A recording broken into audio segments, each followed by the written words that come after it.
parking semis on the roadway. You know, you got to do to find the right spot. Right. Yeah. Justin thinks he found it, so he thinks he knows the answer, but he's probably right. But Well, I might have to look it up and send it to you. And he would do the same thing with the, I didn't know that. Oh yeah, I asked him another question. He said he copied and pasted me the. When we were trying to figure out some of the technical language. Well, I'm not saying it is. Underground It's one of those structure. things I'm like, you I'm really like, enforce. really hard to somebody figure it out. hazard. the builders Yeah. are like, or they're. I'm sure it's all done by people that know the language. It's like someone fixing a car, they like speak a different language, right? They just start talking. Theology is the same way, right? We start using words that So you don't understand. The only place we've ever gotten a complaint I was trying to about listen sidewalks to is podcasts on raised. something, trying to get a better understanding But of that's, yeah. Eagle Lake, canon. and that's only one or two, and the whole time I've been here. The problem is Built like their own visibility with fences, right? You have fences and Oh, yeah. people riding along, it's a visibility issue. Yeah.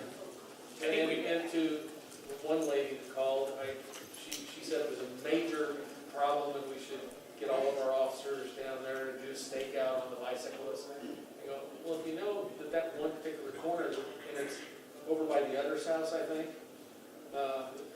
it's a sidewalk that comes from Eagle Lake Drive onto the sidewalk area. I go, if you know that's a problem, slow down and watch, look, take care of yourself too. Not for the bicyclists. Now we have the corner. It's been a long, busy day, I'm sorry. The picture statement. Councilmember Wynn. Has anybody talked to Councilmember Wynn?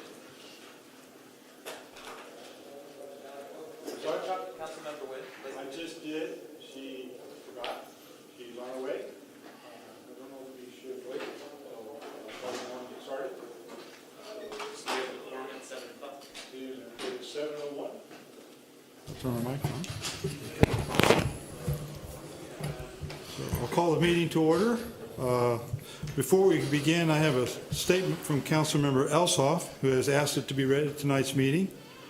Dear Mayor, council members, city staff, and Bel Aire citizens, on July 7th, I had a successful liver transplant at KU Medical Center. My recovery is going well, and I intend to re-engage with City Council when I am medically released to do so. Thank you for your prayers and thoughts for my family and I through this time. Sincerely, Jeff Elshoff. So let's continue to keep Councilmember Elshoff in our prayers. Second, before we proceed, I would like to take time to remind everyone to please turn on your mic when you speak and speak into the mic. We've had some citizens' complaints concerning not being able to hear what is being said. So I'm just as guilty about it as any of us. So Tristan has put reminders on the tables to help us, but we all, including myself, need to do our part. Thank you. City Clerk, would you please call the roll?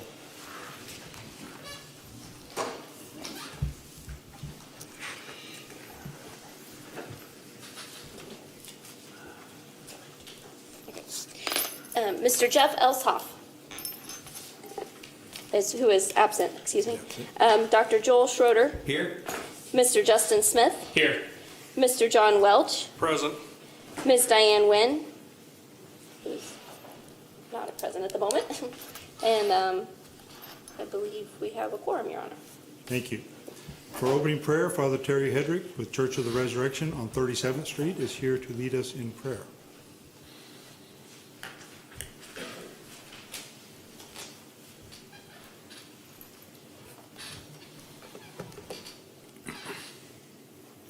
Let us pray.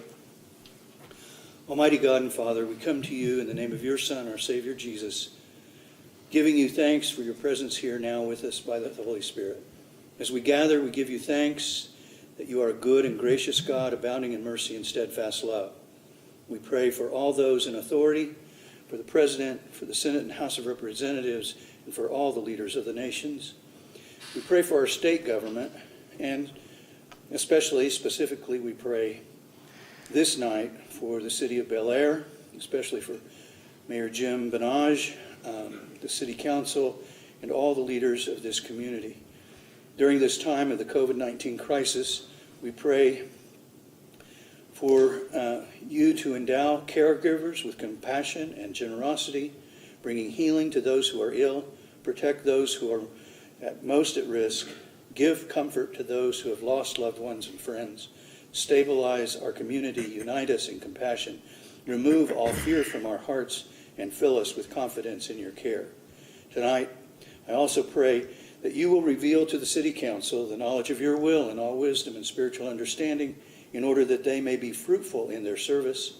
Anoint them with the spirit of wisdom, charity, and justice, that with steadfast purpose for the common good, they may faithfully serve in their offices to promote the well-being of all people in the Bel Aire community. Grant that they may love mercy, do justice, and walk humbly with you. We ask all of this, Holy Father, in the name of your Son, Jesus Christ, our Savior, who lives and reigns with you in the Holy Spirit, our advocate and guide, one God, both now and forever. Amen. Amen. Thank you. Please rise and join me in the Pledge of Allegiance. I pledge allegiance to the flag of the United States of America and to the republic for which it stands, one nation, under God, indivisible, with liberty and justice for all.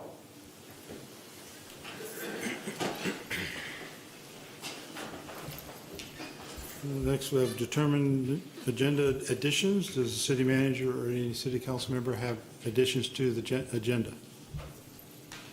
We do not, Mayor. All right, very good, thank you. Consent agenda contains only the minutes of the July 7th meeting. Is there a motion to approve the consent agenda? Mr. Mayor, Mr. Smith. I move to approve the consent agenda as listed and authorize the mayor to sign. First and second, any discussion? Hearing none, I'll call for a vote. All in favor say aye. Aye. All opposed, same sign. Motion carries 3-0. Item 7, discussion and approval of appropriations ordinance. So this pay period includes $70,000 for thermal street crack repairs, $132,000 for street sealing. This was work that was contracted last year and just now completed this year. And $50,000 for Woodlawn expansion and $12,000 for the Bristol Hollows addition. Is there any discussion concerning this consent appropriations ordinance? Mr. Mayor, Mr. Welch. I'll make a motion to approve the appropriations ordinance 20-13. Second. First and second, any discussion? Hearing none, I'll call for a vote. All in favor say aye. Aye. Those opposed, same sign. Motion carries 3-0. So the city does not have any requested appearances this evening. We'll move on to citizen concerns. City Clerk, do you have any written citizen concerns for this evening? We did not receive any, Mayor. Thank you. I do have two requests to speak from the podium. I will start with Mr. Russell Ruff. If you could come to the podium and please state your name and address, and then we'll give you 3 minutes to speak.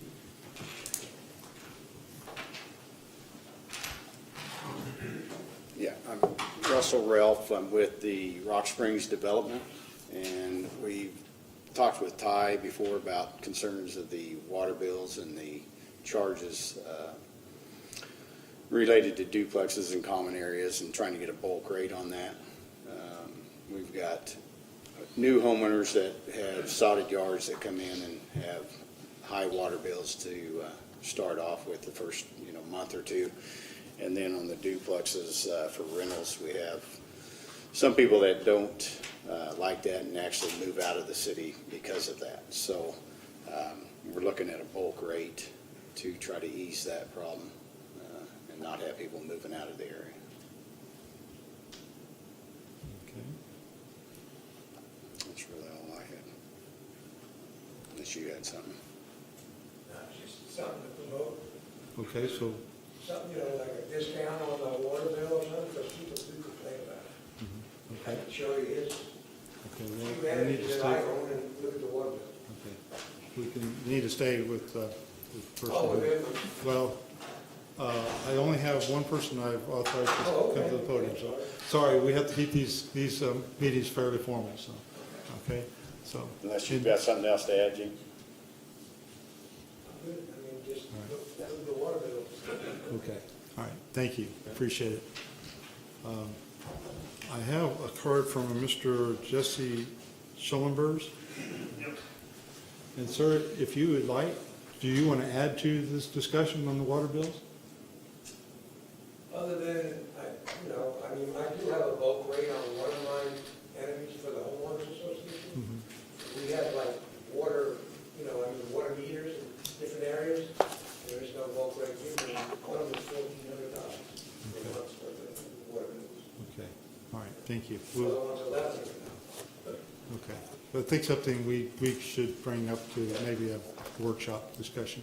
Okay, thank you. I'm Jesse Schellenberg with Schellenberg Belt Company. It's in regards to some of the bulk rates as well. I'm with the villas at Prestwick that we've been putting in.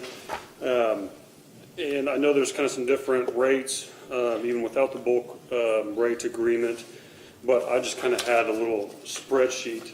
I don't know who, just kind of shows. Best is to give those to the city clerk, but yeah.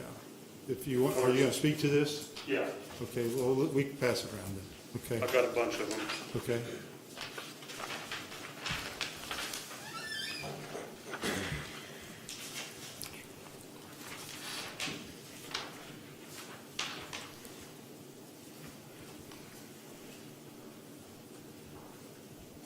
This is just a quick little breakdown, just kind of shows some of our expenses. As some of you know, we have multiple units that are under construction and have under construction. This just shows, and we haven't gone into the bulk agreement yet. Just was talking with them today and kind of how that breaks down. But just kind of talking about the amount of water, and even though we're at a really hot part of the year and we have fresh sod, in some areas, and I know you guys do a program that forgives some of this to get the grass established, which is super helpful. But even that, I think, Gene, you were maybe saying something, and the gentleman before, about some of the common areas and the use of water and the amount of water we use to keep this area looking nice.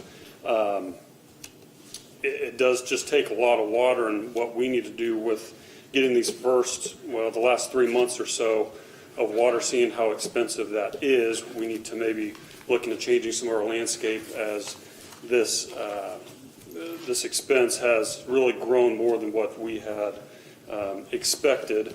But just kind of shows some of this in the breakdown, the gallons of water that we use, and versus what we're currently kind of paying versus the bulk agreement. And I don't know, and it just was kind of up for discussion on what could maybe be done. I don't know if on top of the bulk agreement, but something additional for the amount of water that we're using to help out on that as well, just for the overall development. And we have some kind of along the main road, and it just takes a lot of water. And just on our last month, and that's looking at the rate that we have paid, it's that's really currently only for four buildings, and we have 13 in the first phase and 13 in the second phase. And so if you look at, and this, it just kind of compares with what we're currently paying versus, what the bulk rate would help us out at. But if there's something additional for the amount of water that we're doing, or some additional help that we could use, it'd be real beneficial for us, and I think with the area and what we have in mind, and keeping the area looking nice. But, and that little breakdown that I have underneath the chart, that's kind of per month of what that would be on average of what our last 3 months have be. So that's kind of what that amount is. But it was just kind of I don't have a resolution. It was just kind of an open discussion, and hopefully we can find something that benefits us, because we think if we can do well, then that's better for Bel Aire. And something to just kind of help us out on that, or we got to kind of change some of our landscaping, something that can take a little less water, because it's been a pretty expensive bills that we've been incurring to get things established. So that's kind of what that spreadsheet is. I have some more copies, but we're just kind of asking for some help with the amount of buildings that we're doing. It's getting really expensive to keep things looking nice. Thank you. If you would please give a copy to the city clerk, and that would be very helpful. And I've asked the city manager to put this on a workshop agenda so we can have further discussion about it. Okay. Thank you.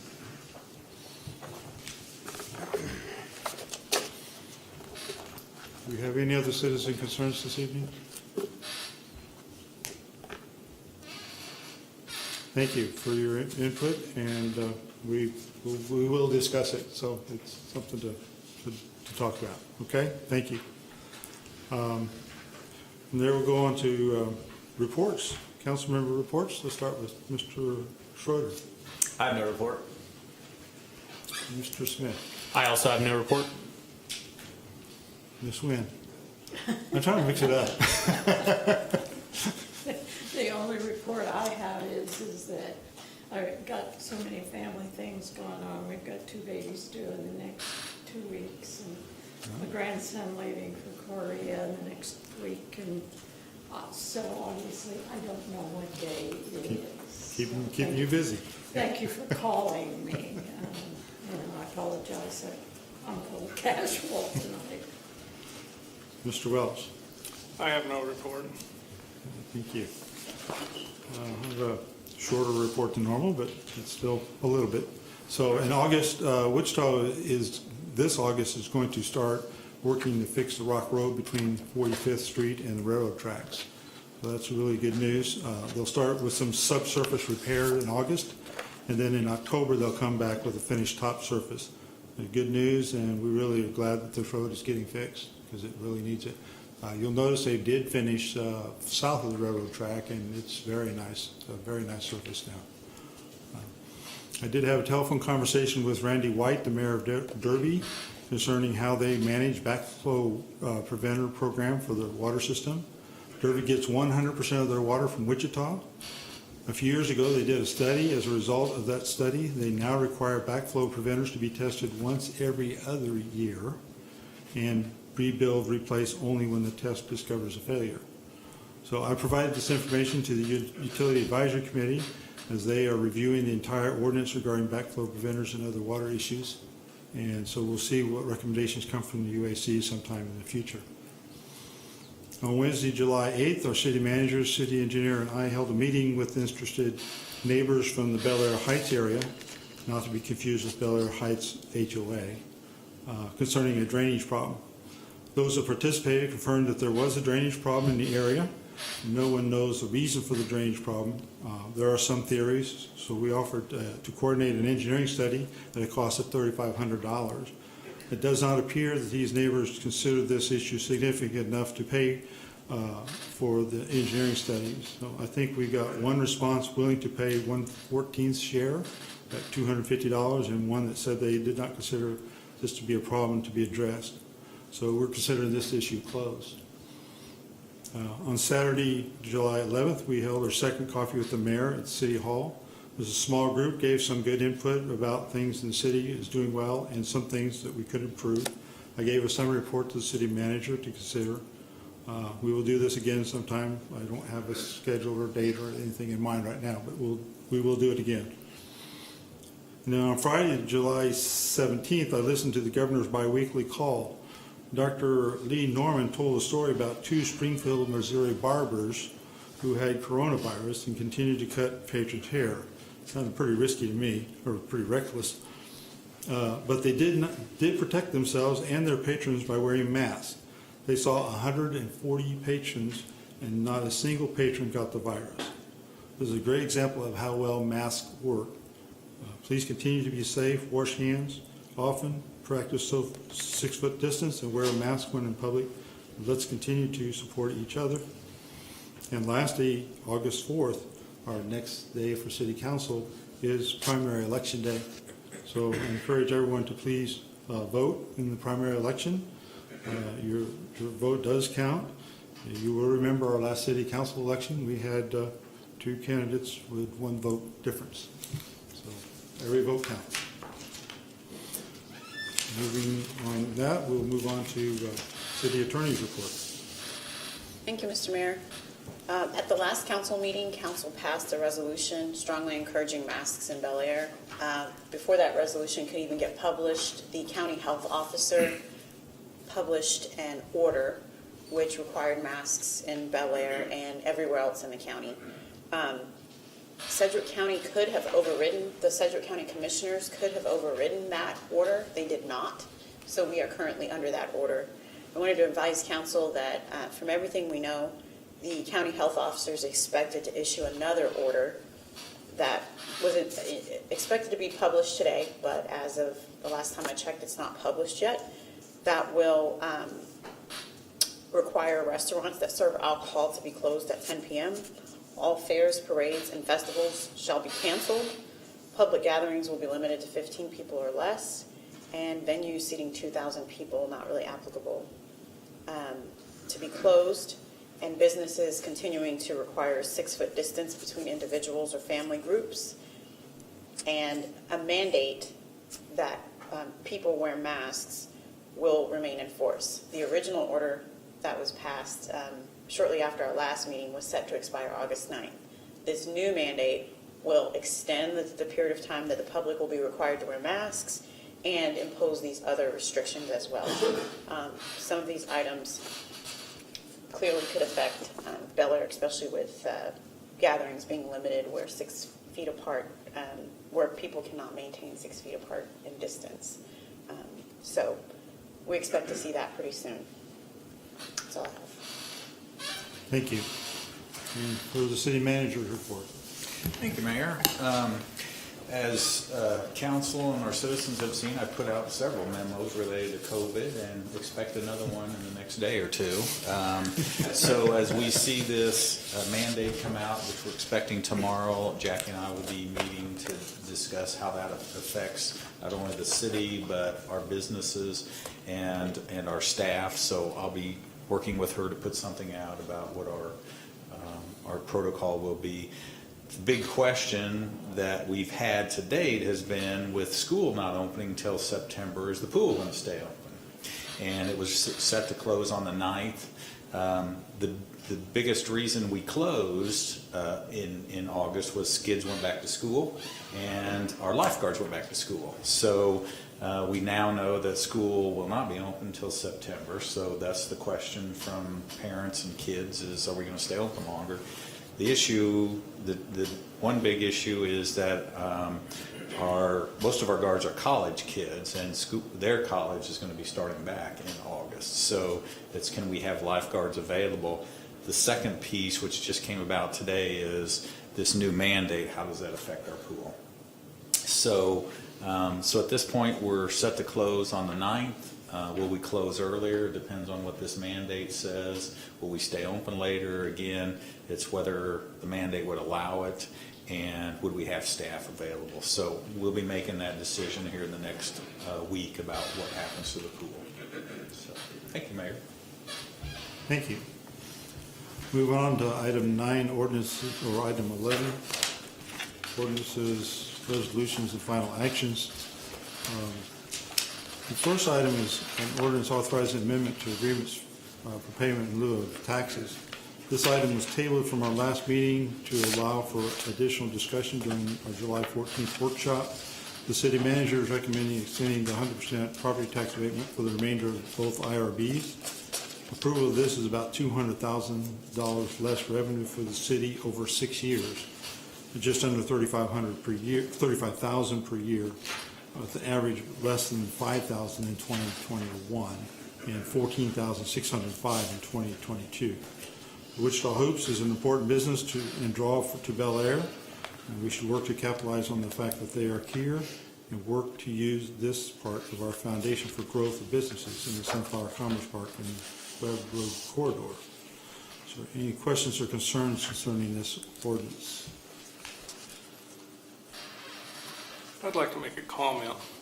I'm still not 100% sure either way, but if we do give them this reduction, I would hope that they find a way to give back to the city of Bel Aire, like they say they've been giving to Wichita in 259. Bel Aire is supporting them by not taking the taxes, so I would hope they could come up with something decent they could do for the city at large to show their appreciation for the tax cut.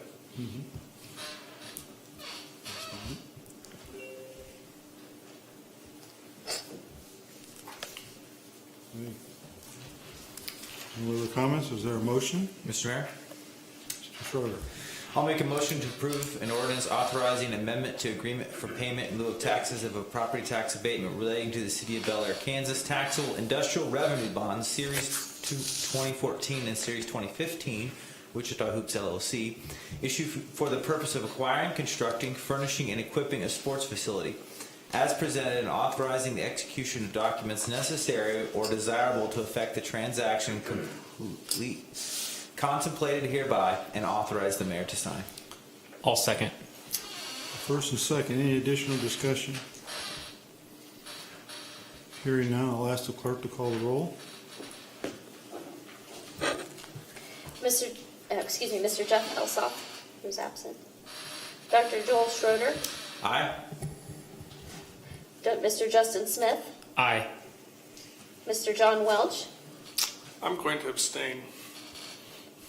and Ms. Diane Wynn. Aye. I have 3 ayes and 1 abstain and 1 absent, so the motion carries 3-0-1. Or the ordinance carries 3-0-1. Thank you.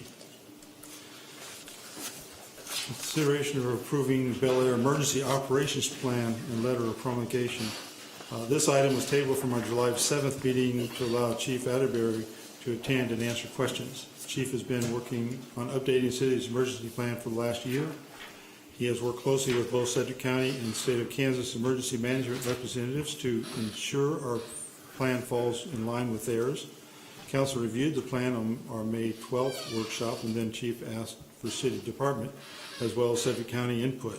The final plan is now ready for adoption. Chief Atterbury is here to explain the plan and answer any questions.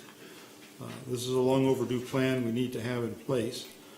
I hope we never need to use it, but the worst thing to happen is for us to have such an emergency and no plan in place to address it. So that's a total disaster, and I commend the chief and our city manager for bringing this to fruition.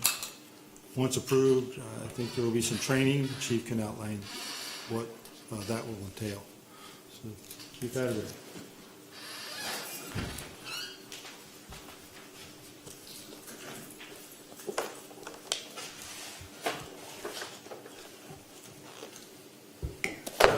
Okay, so you have all received a copy, and the letter of promulgation is the letter that is needed so that the county can adopt it into their overall plan. It just says all of you are on board with what the functional areas are within the plan. Those are the emergency support functions 1 through 15, transportation through external communications, that overall give us an umbrella of how to operate in case we have an emergency. The reality is, if we have an emergency that requires this plan, Sedgwick County is going to be there right with us, side by side, to help us with their professionals and their resources to help us get through whatever emergency that we have. So if you have any specific questions, I can address those.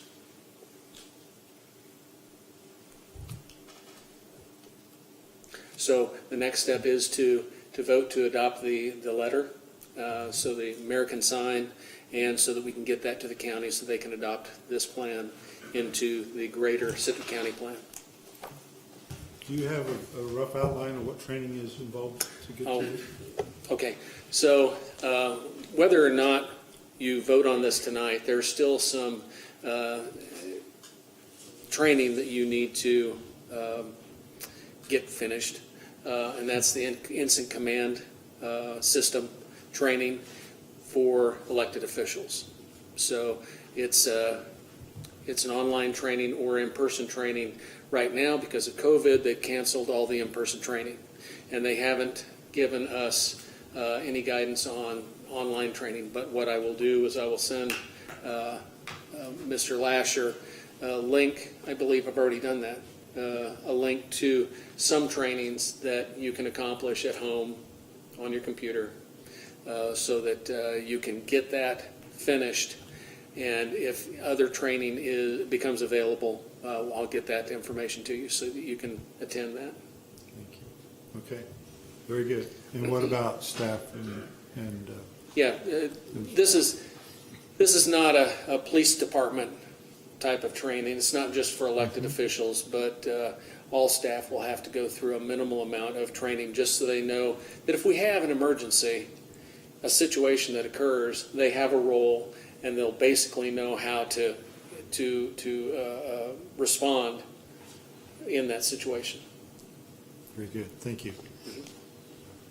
Any other questions or comments? Is there a motion? Mr. Mayor, Mr. Smith? I'll move to approve the Bel Aire Emergency Actions Plan and authorize the mayor and city manager to sign the letter of promulgation. Second? First and a second, any additional discussion? Yes. Mr. Welch? I would like to know how many of you have read the entire document. There were still errors in the last copy that came through, and nobody here has complained about them. I'm not sure why we have Park City bridges in our document. And there are a few other errors which have been pointed out to the chief, and I assume he will fix them, but I don't think the document is ready tonight to pass. I'm not sure where the Park City. Section 3, Okay. there's a list of bridges. Every one of those is outside of the city of Bel Aire. Section 3. ESF You have a 3. page? No, because I don't have the document in front of me. I didn't bring it. It's It's copy right there, there. but if you have marked it, you might have a hard time finding it. It could have been updated even since, I don't know when this was printed. But that's part of the problem. I haven't had a chance to read the whole document because it was wrong when I started reading it Sunday, and I have been busy since then with my personal problems.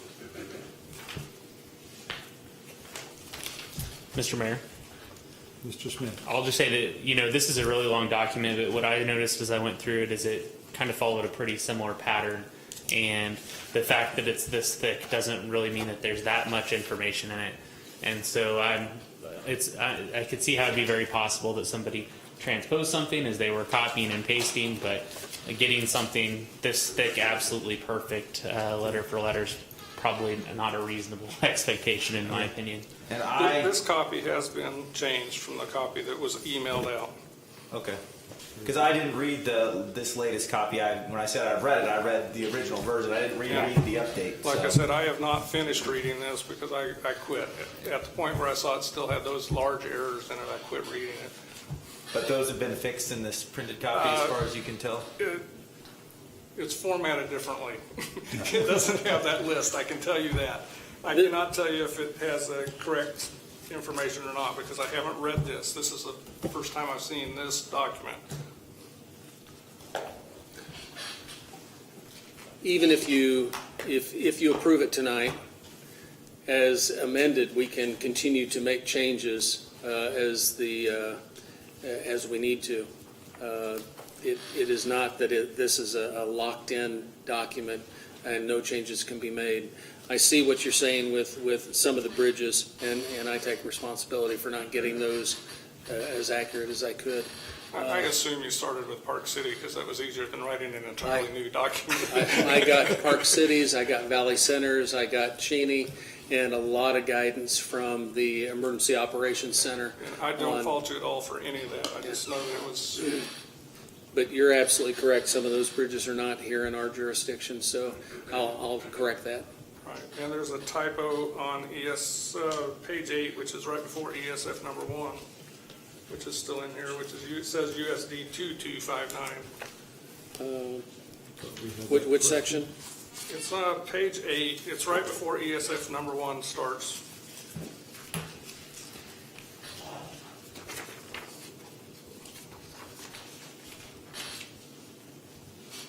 There's an overview that lists all the parts, and then there's, okay. Got it. And if that was the only error in there, I'd pass it.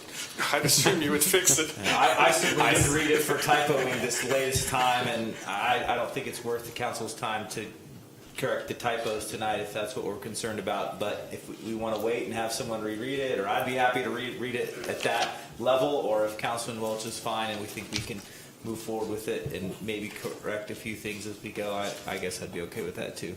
Well, before I put my approval on it, I want to read the entire document.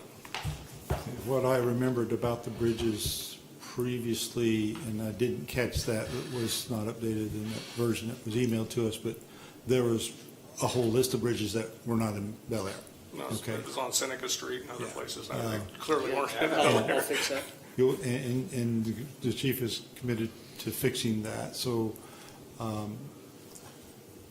we can do a couple things here. We can amend the motion, we can approve it the way it's made, or we can table it. You know, it's really up to you how you want to proceed.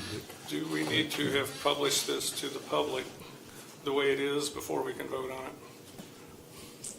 Because what went out to the public would have been the same thing that was in our packets. Right. I will defer that to the city attorney to clarify. My understanding, the entire document, because it has sensitive material in it, would not have gone out to the public. Chief?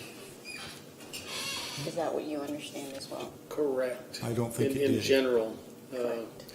there are some parts, because it has to do with the operational safety, it's not one of those things that Corps requires to be released. Okay.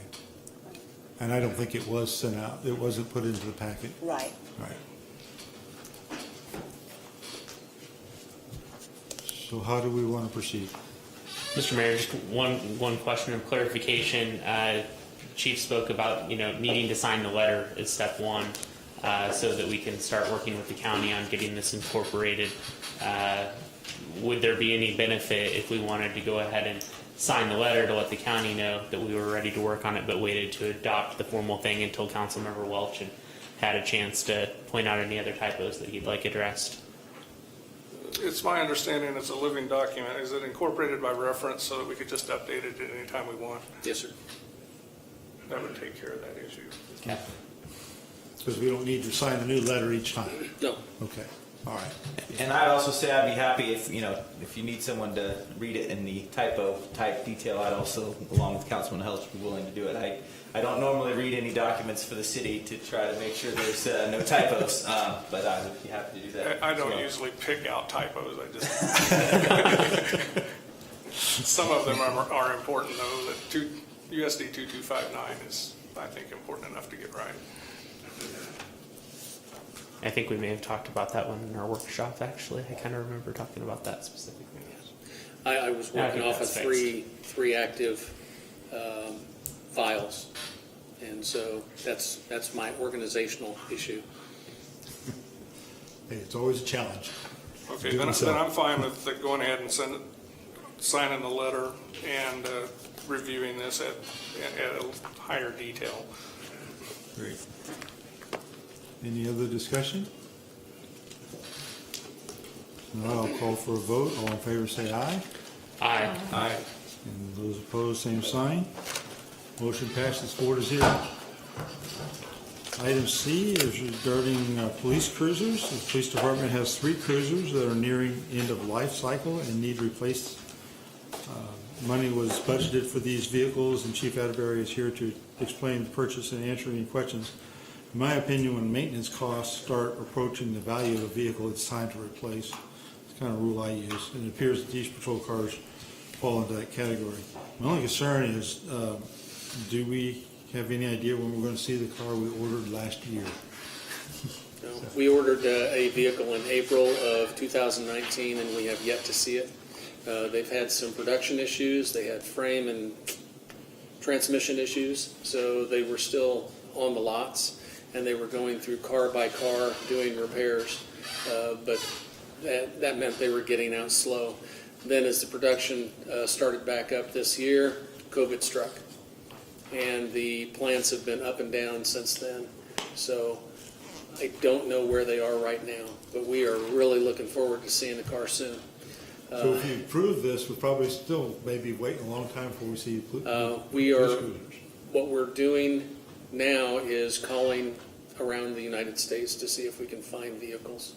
I mean, that's a stretch, because the people that that we order from that up in Shawnee Mission. They've got the state contract, and TCS is a satellite of that traffic control services. They've been unable to find any vehicles that we can use as patrol vehicles. So we're going to continue to look. We are hopeful that if our vehicles come in, we'll have them soon. So what this is for, you've already approved, the council already approved last year's vehicle. I tossed it in here just because it was getting confusing trying to keep them all straight. Then we were authorized to get a vehicle in 2020.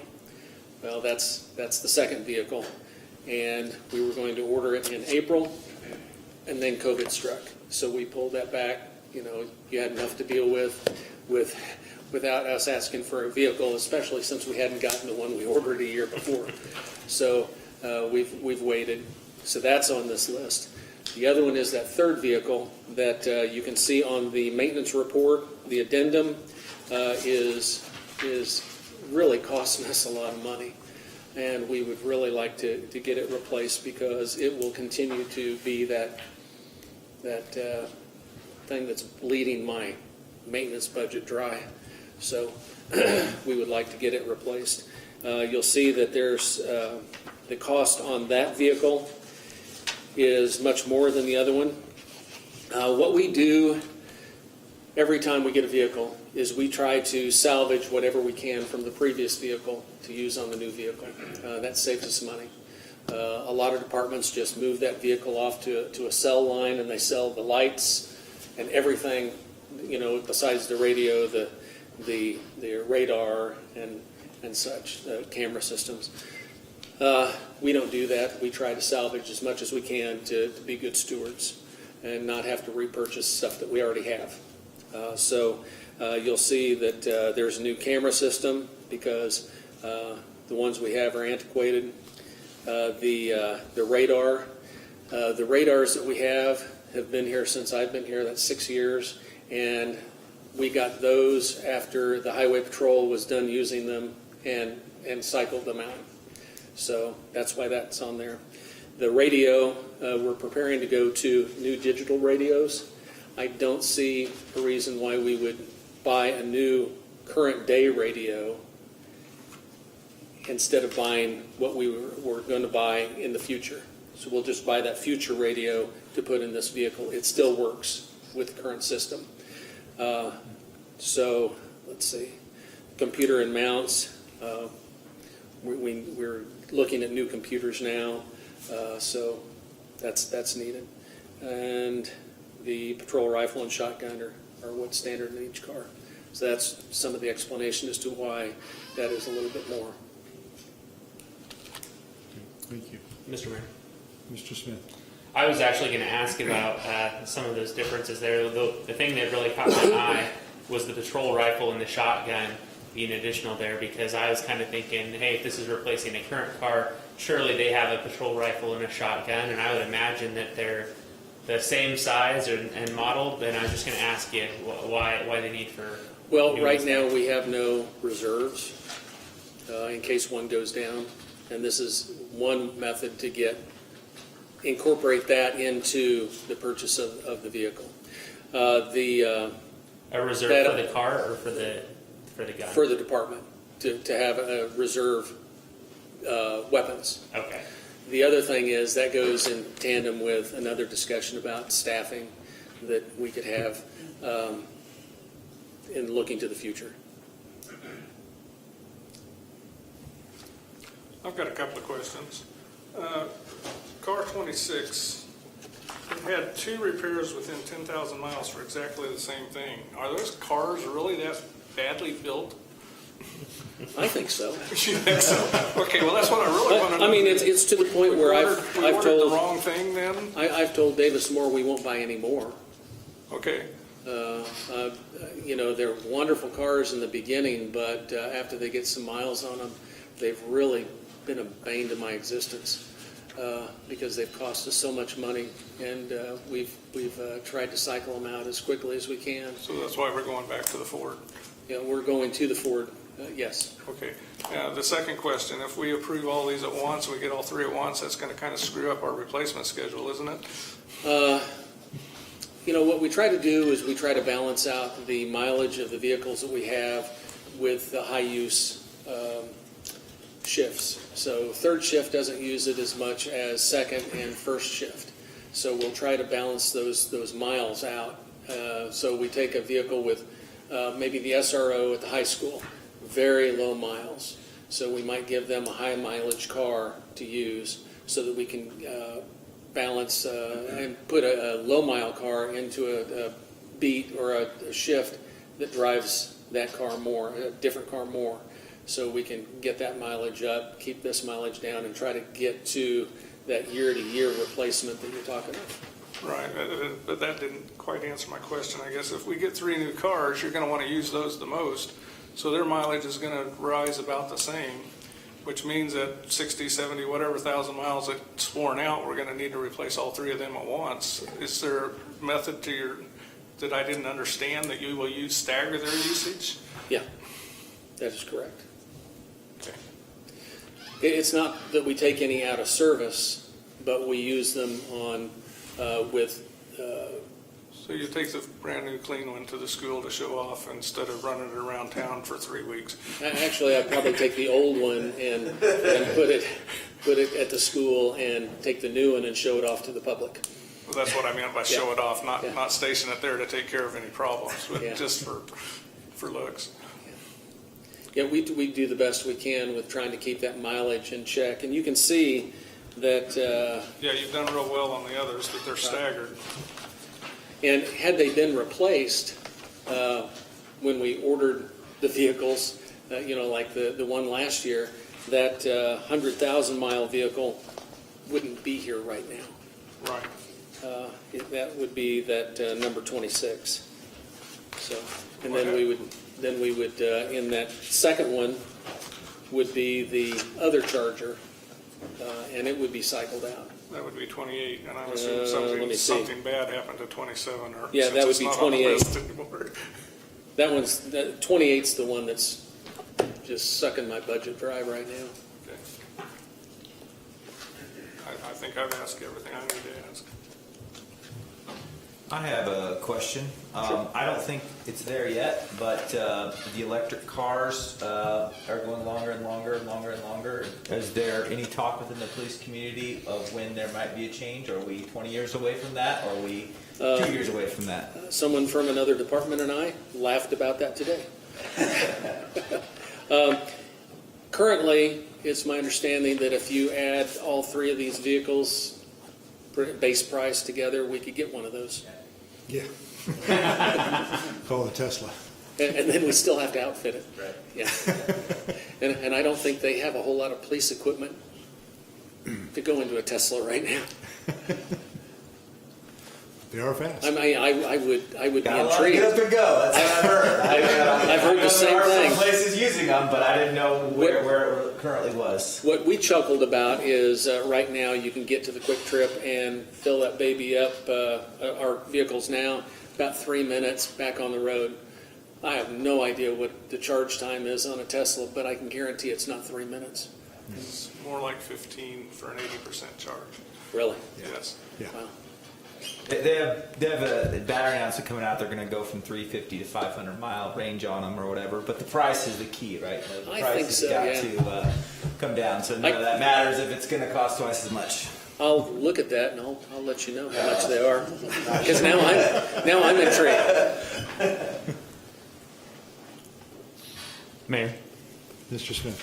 Just one more question. So typically what's been happening over the last several years is I believe you come and you've asked for 1 new car each year, and that kind of spaces out the police cars, as Councilmember Welch was alluding to. And so you came last year and said, yep, let's order the car. We're scheduled to replace 1 a year. That allows us to space out the replacement of the cars so that there's not a year where we've got to buy 2. And so I guess I understand why we're kind of reapproving that we still want to purchase the car that we talked about purchasing last year. And then it wasn't going to surprise me if you came and said, hey, let's order another car for 2020 because we're scheduled to order 1 a year. I guess the thing that's maybe surprising to me is, hey, we're talking about ordering 2 additional ones this year in addition to the one that we ordered last year, if I'm understanding this correctly. Well, we would be ordering the one, well, we've already ordered the one we had last year. We want to order one for this year, and we want to order an additional one because of number 28. And so where I was headed with that question is, does that mean that next year we won't be having a conversation about ordering a police car because we will have ordered next year's now? No. Or are we trying to grow the fleet by 1 here? We would order one next year also. Okay. Yeah. We have, one of the things that Mr. Henry and I have done is we've sat down and tried to make a long-range plan for equipment replacement. And there is no good reason why this should happen, except that Ford's not producing them, getting them out, getting them to us, COVID, those things that are out of all of our control. And so I really don't like being here asking for 3 cars. I want to be here asking for 1 car and getting your approval quickly. And this does gum up our operation as far as how we replace our fleet. And so you don't actually need to ask for the one that we already approved last year, right? We've already approved really that. no. And so really you're here asking for 2 new cars for the year 2020. And I guess I'm still not 100% clear why we need to order 2 this year instead of just 1 more this year. Well, if we continue with number 28, we will have bought a new car through maintenance. But you're suggesting we've already replaced theoretically 26.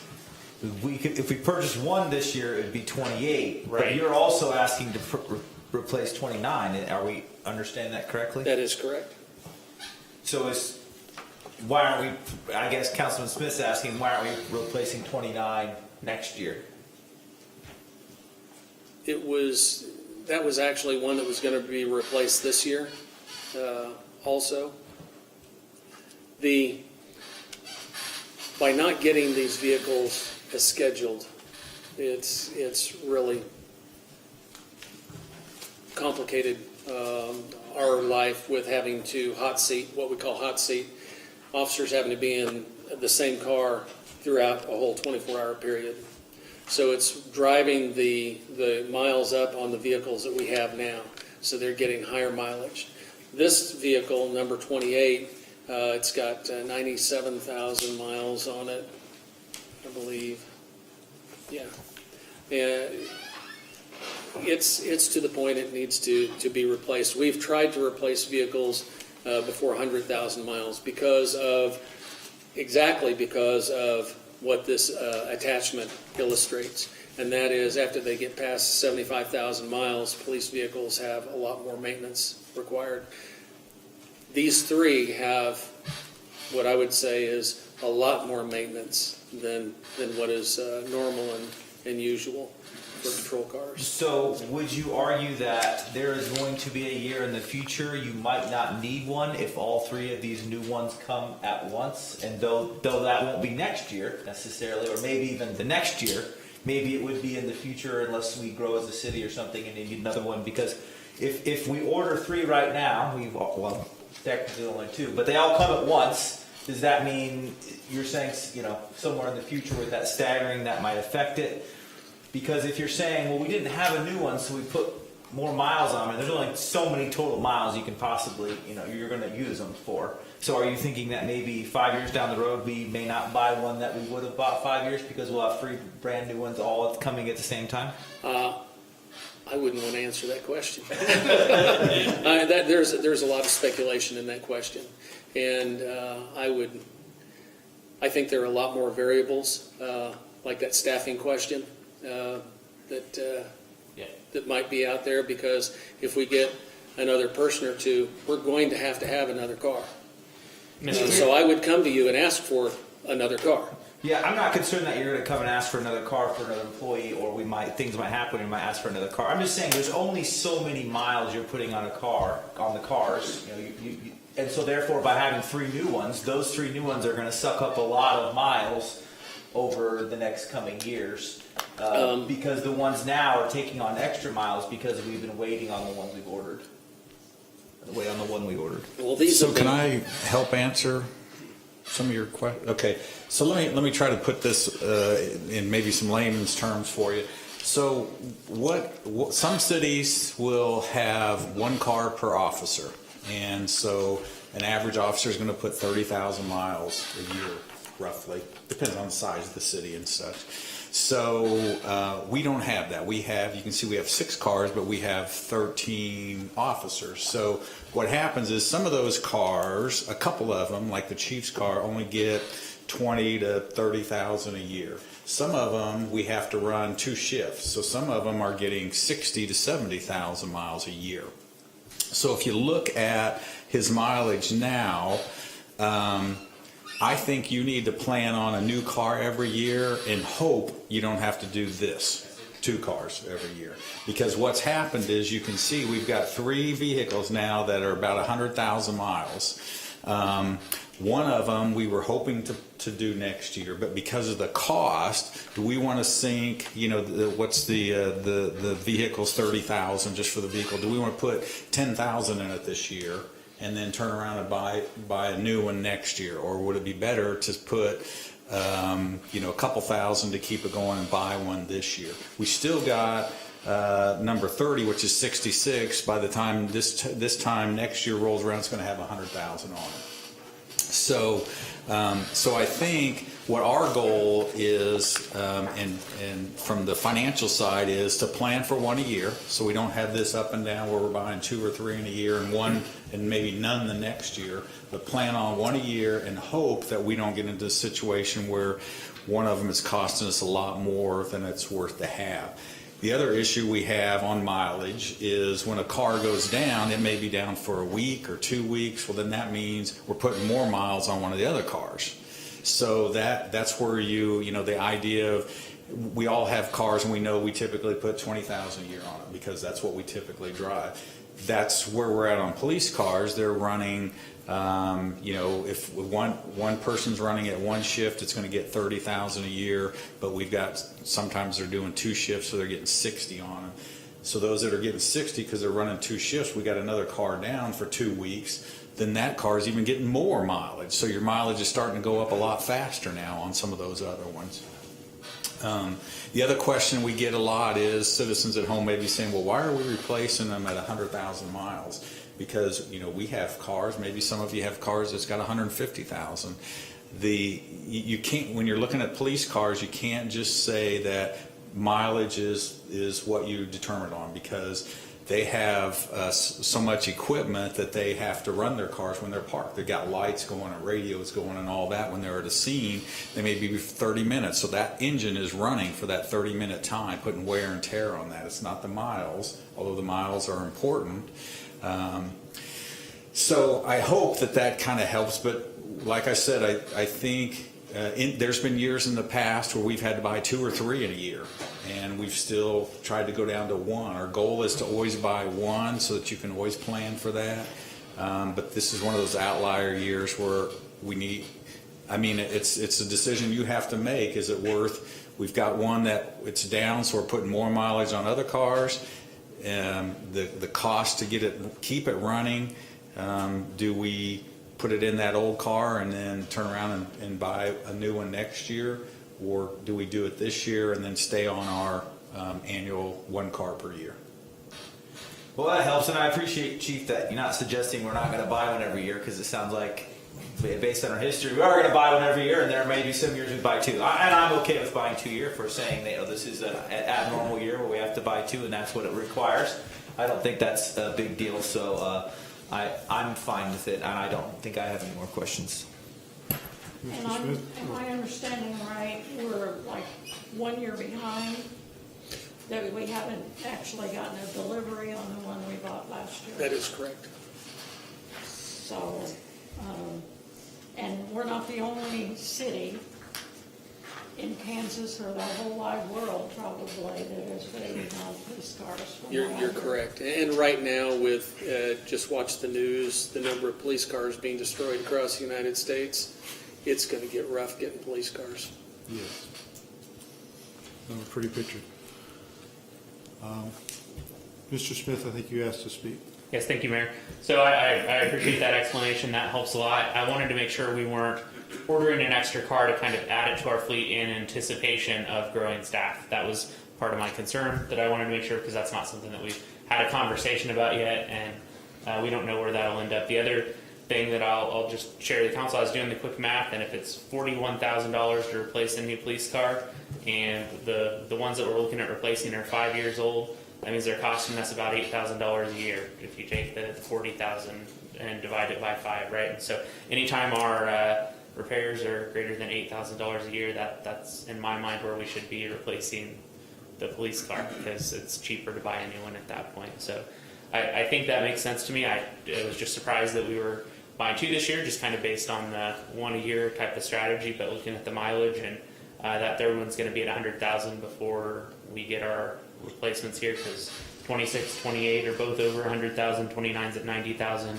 I like that we're getting them to 100,000. I think that that's a good benchmark. I know we previously talked, I think, about 80,000, and that seemed really low to me, so I really liked I like to see them get to 100,000, especially if we can get more reliable vehicles. Maybe the Fords can make it to 120. I think that's something that we should review, as we've previously been on a different vehicle and we're moving to a new vehicle. We need to make sure that our mental model still holds true around that. If it's 120, we'll have to go to Humvees.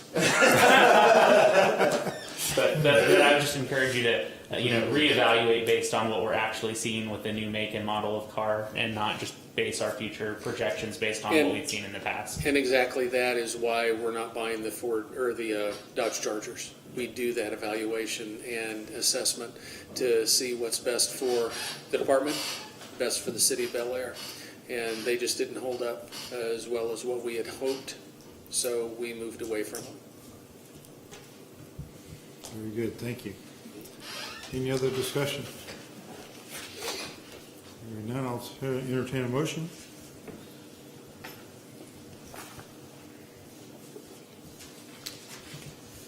Mr. Schroeder. I'll motion to approve the purchase of 3 Ford Explorers at a cost of $150,536 and authorize the city manager to sign related documents. I'll second. I can't get in for that. Okay. Any additional discussion before we go to a vote? Hearing none, I'll call for the vote. All in favor, say aye. Aye. All opposed, same sign. Motion carries 4-0. 3 new cars. Okay. If you ever get them delivered. If I can get them delivered. I heard that you might have some questions about staffing. If I can answer them now, I would. If not, we can probably. It's not on the agenda, so I think we need to skip it. And we can set it for a workshop sometime soon. That would be great. Might be wiser to. Yeah, we'll be talking more about the budget at our next workshop, so if you'd like to come. Sure. Okay, thank you. Thank you. Item D is consideration of confirming mayor's appointment of Ashley Markley to the Utility Advisory Committee. It has an opening for one new member. Ms. Markley applied to serve on the Planning Commission last January, but we had already filled all the open positions for Bel Aire residents. We still have 2 positions open for non-residents, but we don't have any positions open for residents. So I encourage her to apply for city council, because we did have that opening active at that time, which she did. And when I learned of this Utility Advisory Committee opening, I remembered Ms. Markley's background in architecture and reached out to her to see if she would be interested in serving on this committee. She was agreeable to this and met with the committee at their last meeting on Wednesday, July 15th. Ms. Markley is an almost lifetime resident of Bel Aire, having left for only a few years while in college. Ms. Markley did talk with the chair, Art Tenbrick, about the duties. The UAC is recommending her appointment, and I'm asking for your confirmation. Mr. Mayor, I'll make a motion to confirm the mayor's appointment of Ashley Markley to the Utility Advisory Committee for a 2-year term. I'll second. First and second, any discussion? Hearing none, I'll call for a vote. All in favor, say aye. Aye. All opposed, same sign. Motion carries 4-0.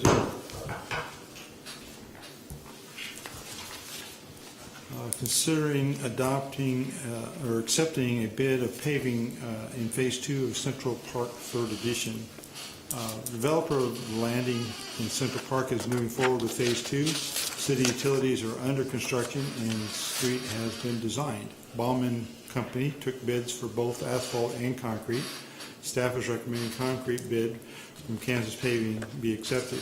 City engineer Ann Stevens is here to explain the project and answer any questions. Just as a comment, as many of you know, I'm not generally a fan of concrete for primary sections of roads. As I understand it, the industry is about even on that those that favor concrete and those that favor asphalt. Both make good streets, so that's not the issue. Without smoothness standards, though, concrete often gets poured much rougher than asphalt. And there's a theory that it lasts longer, but I've not seen that. One can look at long concrete sections of Rock Road from Douglas north and see rough conditions and amount of repair for the concrete on those. Remember that most of this road was dirt and gravel not that long ago. The current Ned Apps building was built in the late 70s, and that was NCR that built that building. And at that time, it was one of our customers. It was all dirt road back then. So Wichita even went to mill down some of that concrete near Central last year due to the gallop type of rough condition. Some of this still exists, but it is much smoother now. I recognize special taxes will be assessed to pay for these new streets, so I'll always defer to the developer's preference when it comes to roads that are under special assessment. So after having said that, Ms. Steve. The area in question that will be paved is located on the screen. It's the shaded area. Those are the lots that will be served by the new pavement. As the mayor mentioned, the utilities are actually, I believe they are done over there, construction, so they are ready for the pavement to be put in. The mayor has his preferences on asphalt. I have mine on concrete. 20 years in the business, and now on the maintenance side, I just see the concrete as especially when it's constructed correctly, it's a much more long-lasting product. You don't have to go back and seal it as much as you do with the asphalt.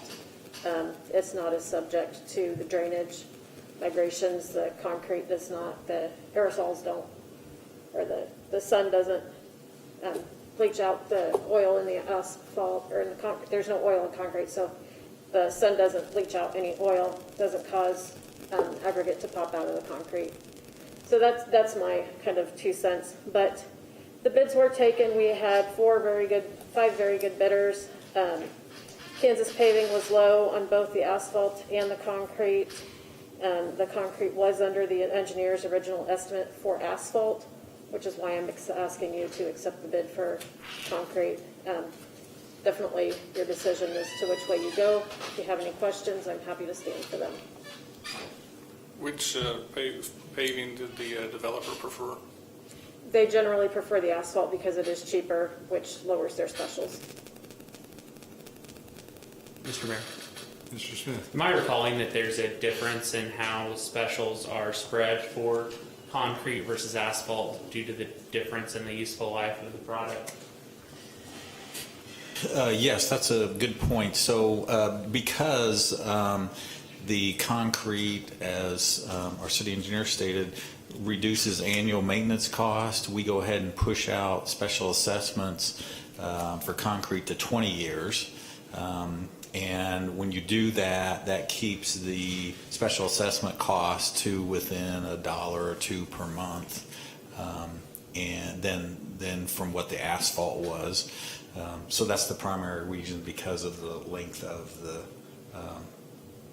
the concrete and the less maintenance costs.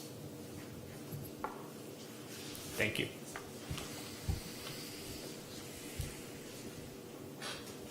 Mr. Mayor. Mr. Smith. I'd like to say that I personally think that the concrete is the better option because it does have the longer useful life. And, you know, as a city, we have a lot of street repairs that we have to do, and we have a lot of street maintenance that we have to do. And anytime we put down a new asphalt street, we've got to add that to the rotation of asphalt that we're going to seal, asphalt that we're going to put down the preserver product on. And, that's just going to continue to push out those other street projects in the city as we add more to the asphalt maintenance list. And so for that reason, I think I'd prefer to go ahead and put in the concrete street that I believe will last longer and be more durable, and really not cost very much more from a special assessments perspective due to the length of time that it gets spread. Mr. Mayor? I'm not really an expert on concrete versus asphalt, and in these cases, I tend to lean toward the city engineer's opinion on that, as she's got experiences, kind of what she does. So I lean towards the concrete as well.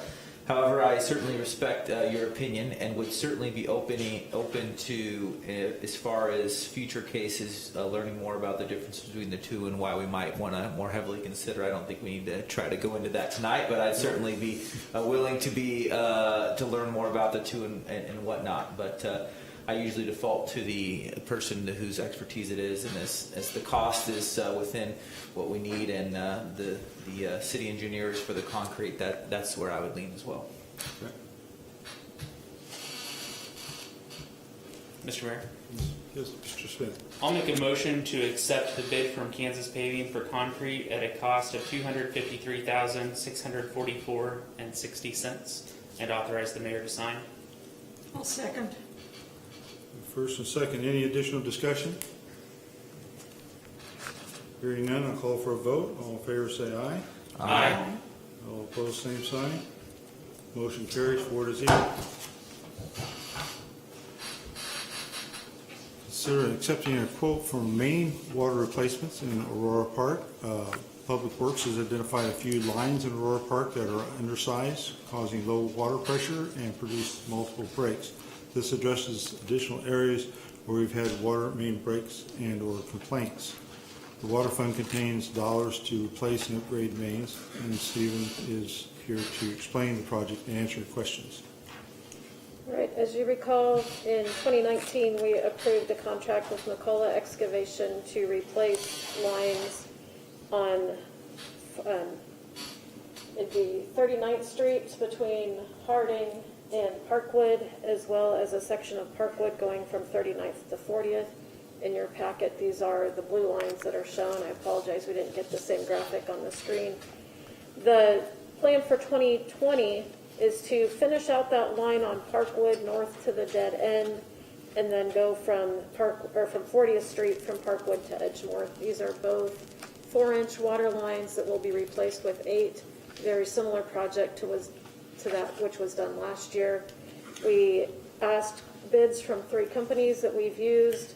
One company declined to bid the project, so the 2 quotes are provided to you. Nowak Construction was low. We have used them before. They did the water and sewer project for the Central Park 3rd. They're getting ready to do, actually on your item agenda today is their bid for the Rock Spring 3rd edition. Very good contractor, well known. I would recommend that you accept their price for this project. Any questions from Ms. Stevens? Mr. Mayor? Mr. Smith? I think it's excellent that we're able to get to this project. I know we've got a lot of these to do, and so this is fantastic. I'm going to make a motion to accept the quote from Nowak Construction for water main replacement at a cost of $132,125 and authorize the mayor to sign. I'll second. First and second, any additional discussion? Hearing none, I'll call for a vote. All in favor say aye. Aye. Aye. Those opposed, same sign. Motion carries 4-0.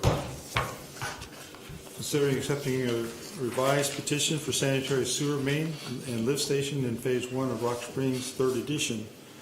When the petitions are drafted, they contain an engineer's estimate on the total dollar amount of the project.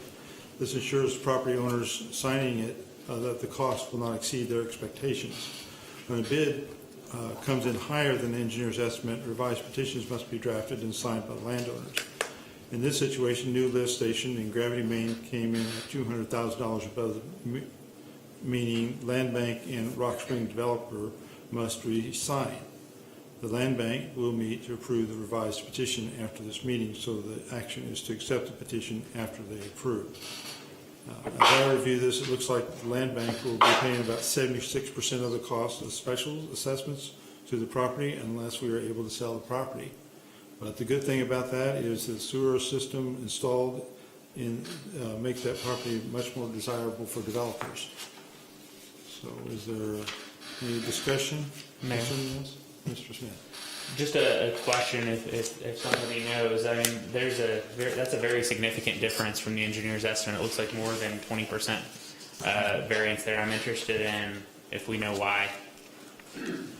The costs of the lift station were a little bit surprising to the engineer, and that's what the main difference was. We had discussed it briefly after the bid opening, and I remember there was a reason, but I don't recall what it was. I believe it was a geotech report, geotechnical, when we drilled down into the ground where the lift station is going to be and have a report of the subsurface conditions.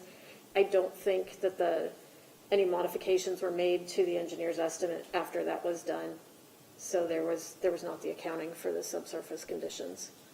Does that mean that there might be a more optimal place to locate the lift station now that we know more about the conditions in that spot? If we look at relocating the lift station, that would mean redesigning the area. This is in the lowest area that we can get it, so we can serve the broadest area for this lift station. There's going to be more costs involved and delaying on the time for this project. Gene Vitarelli, the developer, is here. I know he wants to get going on this project as soon as possible. Generally, I think they hit water and rock. Okay, thank you, Gene. I think they were going to reduce some costs on that. Yes. For the public, if you didn't hear, Gene mentioned that they hit water and rock in the geotech drilling report, and that's what was the cause. Thank you for reminding me, Gene. I do have a addendum that was given to me from the value engineering from the contractor saying that they could reduce the cost by about $9,000. I have discussed that with staff and they were acceptable to it. In talking with Ken Lee, the engineer, we decided to wait to present that until after this contract was signed, just to make things clearer instead of trying to kind of jumble up the numbers prior to the acceptance of the contract. So that was about a $9,000 deduct. But it's a small piece, but I mean, every little bit makes a difference. Is this lift station spec'd for the same pumps we're using in all the others, or is it a better pump with a cutter or something on it so we won't have a maintenance issue? Good question. Yes, it is spec'd for a flight pump that has the cutter head on it. So we learned our lesson. We're tired of dealing with those issues. We will be coming to you, speaking of that, with a request for exchanging or getting some new pumps at the other two lift stations at a later date. But yes, it is with the different pumps. Okay, that would explain part of the cost then, probably. Yes. Definitely not 200,000, but No, but I probably think you about told me about 5 to 10. 40,000 for 20,000 a pump or something, or? Those pumps are around 35 to 40. So. And I thought you said the others were about 20, was why I was. No, I don't think they were that low. I think Okay. there's maybe 5 to 10 maximum difference per Okay, pump. I misremembered then, because we've had this discussion before. Correct.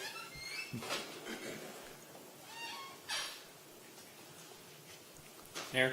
Mr. Smith. Well, it sounds like it kind of is what it is, and it's something that we need to do. So I'm really disappointed that it's that much higher than what we'd expected. That's not great, but it is what it is. So I'll move to accept the bid from NOWAC at a cost not to exceed $1,043,430.50 and authorize the mayor to sign. I'll second. I have a first and second. Any additional discussion? Hearing none, I'll call for a vote. All in favor say aye. Aye. All opposed, same sign. Motion carries 4-0. Item H, consider accepting a bid for water mains, sanitary sewer mains, and lift station for Phase 1 of Rock Springs Addition. So Garvey Engineering designed new lift station gravity sewer line as well as water and sewer mains in Rock Spring 3, which saves in the overall cost of both projects. Dan Stevens is here to explain the project and answer any questions. Is that Mr. not Mayor? what we just did? Did we skip, I thought we were talking about the revised petitions for Yeah, we Rock Spring. went and made the wrong motion. I just now caught on to that. Yes. So the, Yeah, that's right. We should have a motion for G, and we a motion for H. Is made that the right? motion for H. Oh, they're the same things, but okay, I see. They're- Different we- motions. Yeah, and I'm sorry, I didn't catch that. So we do need to go back and talk about item G. Item H is what we just approved. Mr. Mayor, can you just affirm that everyone still stands by their vote on item H Okay. as it was Can we motioned? reaffirm our vote on item H to do this work with Norwalk for $1,043,430.50? Just all in favor, say aye. Aye. Thank you. So that motion still carries 4-0. So we need to go back to G and make that motion, which is the modification of the petition, which is what we originally were talking about. So, Mr. Mayor, I'll motion to accept the revised petitions for sanitary sewer and lift stations in Phase 1 of Rock Springs 3rd edition upon presentation. I'll second. first and second, any additional discussion on revised petitions? Hearing none, I'll call for a vote. All in favor, say aye. Aye. All opposed, same sign. Motion carries 4-0. So, is there a need for an executive session tonight? I don't have one, Mayor. Thank you. So future issues, discussion.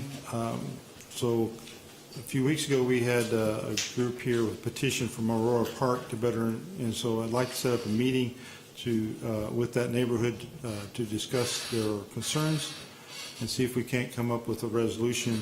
So we've set that up to be on July 30th at 5:30 in the community room. We are putting a letter out that says we're going to be careful about the social distancing. Of course, we have to look at what this new order is and see if it's going to affect this at all, but hopefully we'll know that tomorrow. So council members are certainly welcome to attend that, but it's by no means an obligation. We'll have a discussion and see where we go from there, because we don't know where it's going to go, okay? So. Will that be recorded or anything if we miss it? Probably not. It'll be in the community room, so I don't know if you even Yes. have the ability to record that, do we? No, we can do presentations, but we would have to record it manually. I'm sorry. Oh, I'm sorry, we'd have to record it manually, like somebody tape it on their phone. I see. Okay.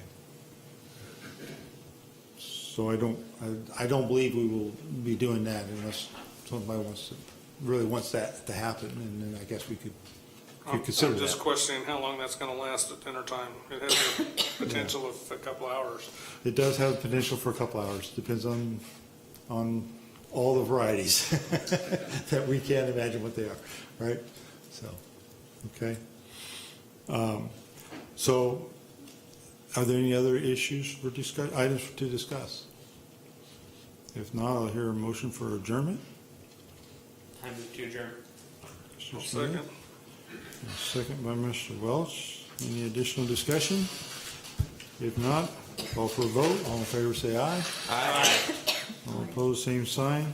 Motion carries 4-0. We are adjourned. I would like to take a short recess for restroom breaks and such, and then we'll move on to land bank.